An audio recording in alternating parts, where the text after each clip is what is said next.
Welcome to Beyond the Headlines on the WMBD Plus app, where we break down today's local news stories with our very own reporters. I'm Cameron Main. And I'm Alex Berger. Today we're talking about what happened at last night's Peoria Heights Board of Trustees meeting. Then we are discussing some grant results for a local police department.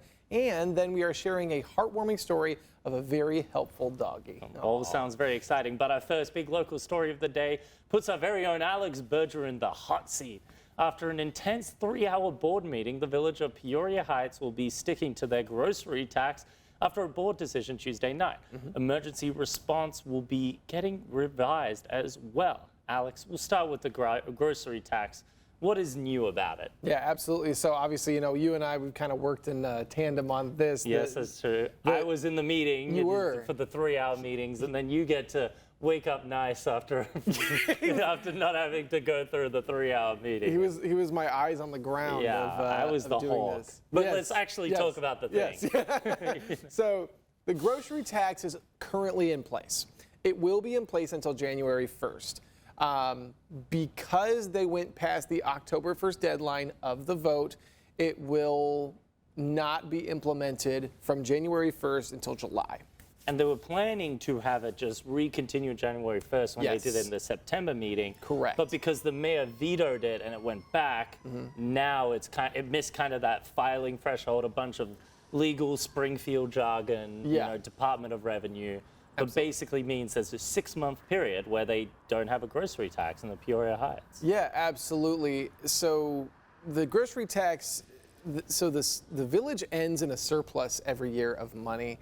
And I spoke to Mayor Wigington today, Mayor Matt Wigington. He basically said his reasoning for not wanting the tax is that first it was a campaign promise that he didn't want the tax. Second, he believed that because Peoria Heights ends in a surplus each year, they would be able to find other ways to allocate that money, or they would just be able to, have that revenue.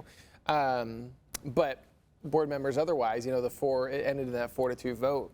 The 4 board members otherwise, as you heard, they want that tax to be able to fund things in the city. So it's just kind of a split thing there. And also, outside of the grocery tax, they spent a lot of that meeting talking about the fire department changes. Yes. So what's happening with the fire department? Yes, so the Peoria Heights Fire Department it has been a hybrid of volunteer and paid, or volunteer and full-time staff for a while. They all get stipends, so they do all technically get paid, but just in different ways. Right. So with that, it's been kind of a debate on whether or not it's efficient in the city to have just their fire department, because they want to be able to have enough crews on scene to put out a big fire or put on something like that.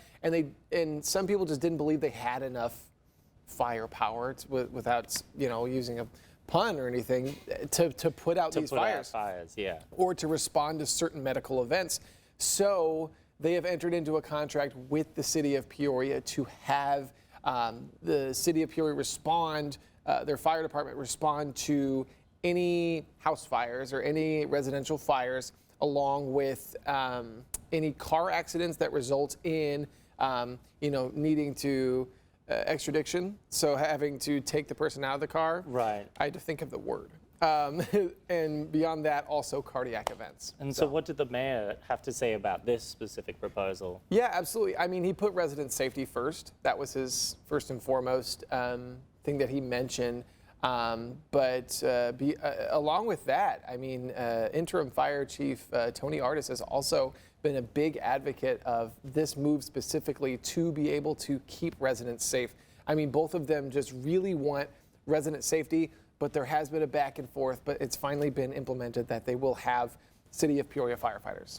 All right, sweet. Thank you so much for breaking this down. Team effort, really. I cover it, and then you're the smart guy. Exactly. Here, so. I'm glad you know it, though. You know what I mean? Smart guy. Hold on now. Who are we calling smart? Okay, not everybody. What's a smart idea? To travel the seas. And if you want to travel the seas but feel like you are traveling by train, then this is the cruise trip for you. The Royal Caribbean's Legends of the Seas will feature an immersive dining experience in a car-sized train rail car. Wow. Oh, full-size train rail car, excuse me. The restaurant called Royal Railway Legend Station uses screens built into window panes that are meant to bring guests to places well beyond the itinerary. The menu involves a 5-course dinner inspired by flavors from China, India, and Italy. The cruises are set to start next July. Huh. Looks pretty impressive. It looks interesting. I've never been on a cruise, but it gives me the same vibe of a certain catastrophic historical event that involved a cruise ship. The Titanic? Yep. That reminded you of the Titanic? Yes, it reminded me of the Titanic, more specifically, unfortunately, the movie, which I have never seen. You haven't seen it? I haven't seen the movie, but I just know that's what it looks like. And That's what it looked all fancy and exactly, all that. Right, exactly. right, But hey, I mean, it kind of gets away from the monotonous, like, cruise ship advertisements you see where they're like, we have a slide. That's it's like, true. This is like fancy. But I mean, also at the same time, the train experience as a train connoisseur, I would say. And especially going to Japan, and you go on those bullet trains, the Shinkansens, and Great you're movie. flying past. Yeah. What? Bullet Train was a great movie. But that's in Korea. I'm talking about Japan. Wait, no, that's Train to Busan I'm thinking of. Yeah, no. Okay. This is Anyway, Bullet but Train my Bucket. story is we're going past Mount Fuji, and it's this really beautiful landscape. And Yeah. it's like, wow, and then you're on the train, you go past this hill, this forest, this little town, it's cool. And then on the boat, you're just seeing water. But what you're going to see next when we're on Beyond the Headlines, we've got Austin Feeman joining us live from the Twin Cities newsroom to explain what a local police department is doing with some grant money. We have all the details up next.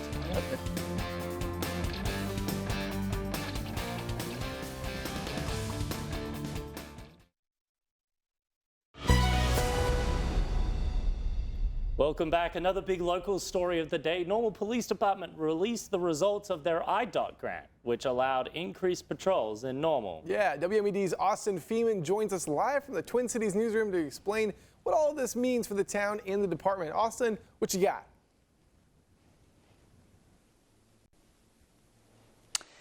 Yeah, thank you, Cameron and Alex. Basically, the department, or the Normal Police Department, received a grant from the Illinois Department of Transportation to allow them to hire back some officers to do some specific patrols. Now, basically, the grant was budgeted for about $53,000. They only used about $46,000 of that amount of money. Now, these specific targeted patrols could include officers going out, making sure people are wearing their seatbelts, making sure they're not distracted and driving, speeding and whatnot, DUIs. They're out there specifically looking for these things to really make sure that the roads are safer and normal. Well, pretty interesting. So then what were the results of this grant then?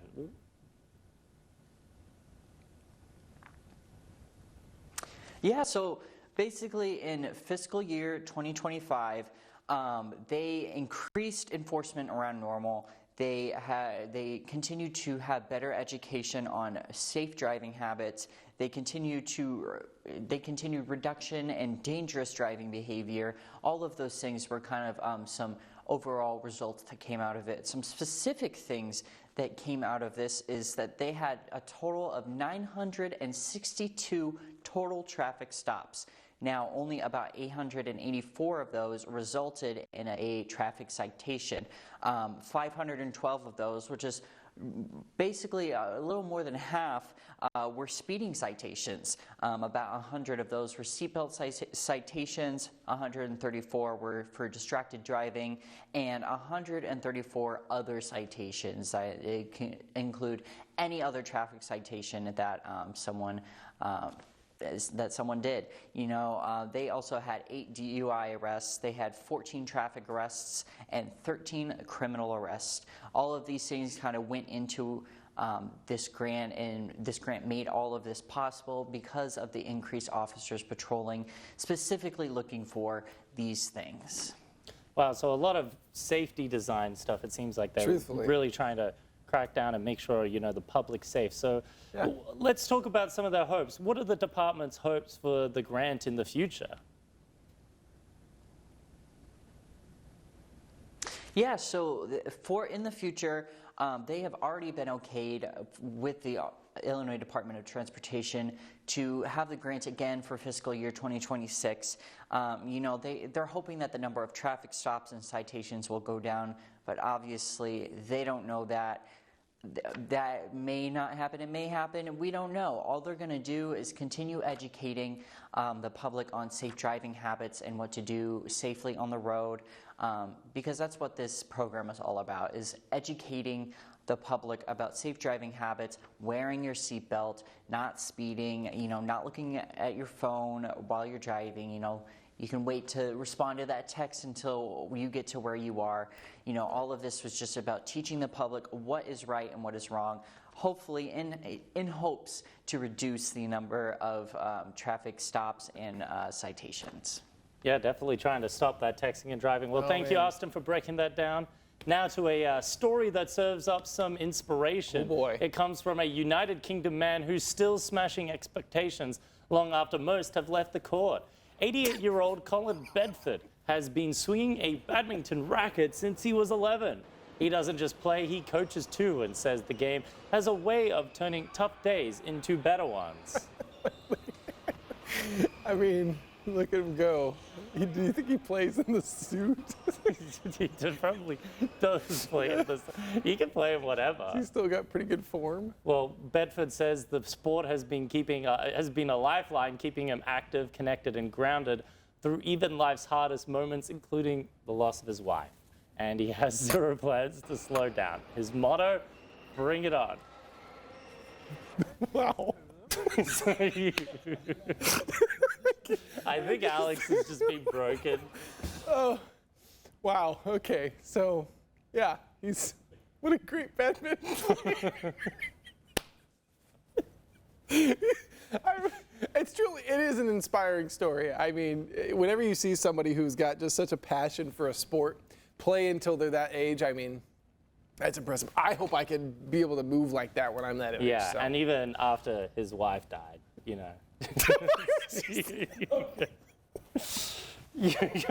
the one laughing at it. I'm not laughing at it. I'm not. It is inspiring. All right, well, let's, when we come back, a dog leads police officers to a woman that is hurt. We've got that heartwarming story up next.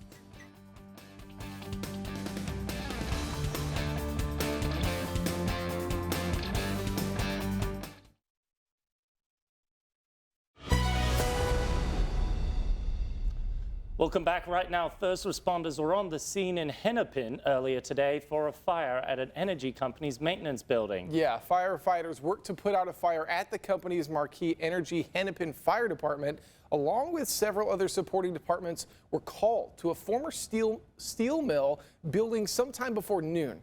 The fire has been contained as of this evening, but first responders remain on scene. No injuries were reported. Corn deliveries and ethanol production are not impacted because the fire did not occur at the company's ethanol facility.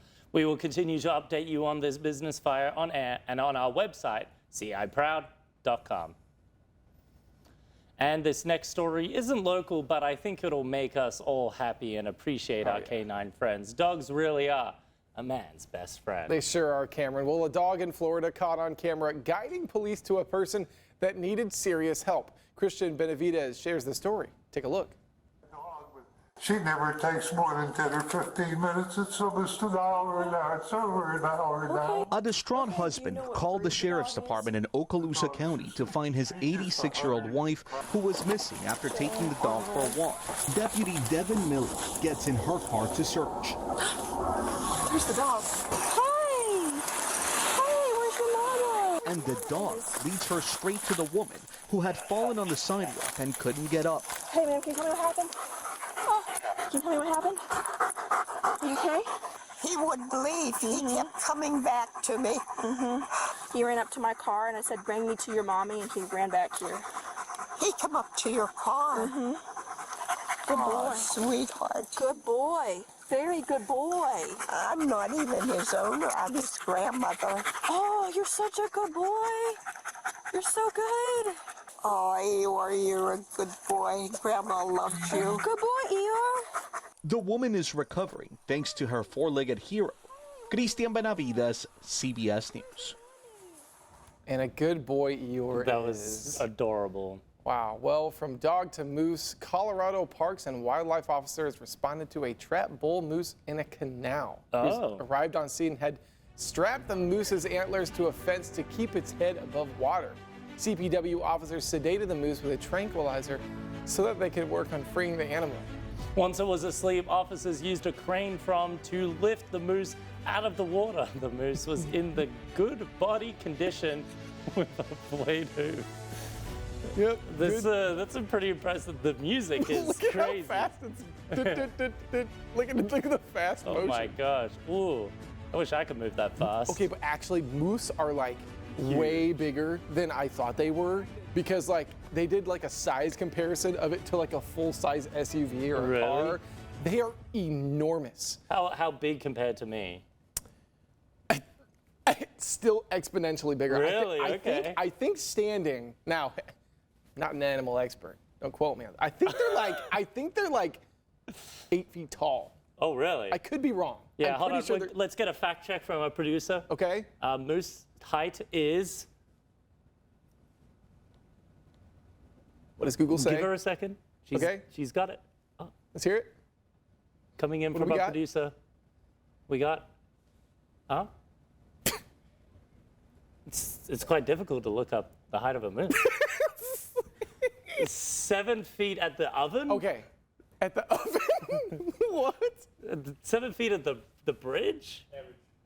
Oh, the average. Okay. There it is. I just can't hear, apparently. That's okay. 7 feet average. So, yeah. Oh, yeah, I'm That's 6'8". literally, yeah, that's so okay. So that's it's, you know, literally 3. So just barely, yeah. Yeah, just about. Yeah, Well, yeah. before we go, we wanted to share some great news. The Illinois Broadcasters Association has posthumously named our own general manager, Sean Newell, as one of its 2025 Broadcasters of the Year. Absolutely. Newell, who passed away last week after a year-long battle with cancer, shares the honor with longtime broadcaster Randy Miller, marking the first time the IBA has given the award to 2 recipients in the same year.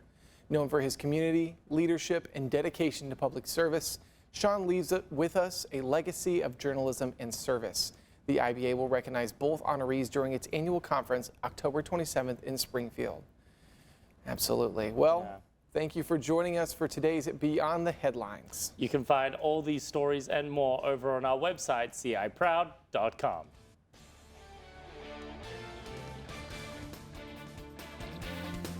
For breaking news and weather updates 24/7, log on to ciproud.com and download the free CI Proud to Go mobile app.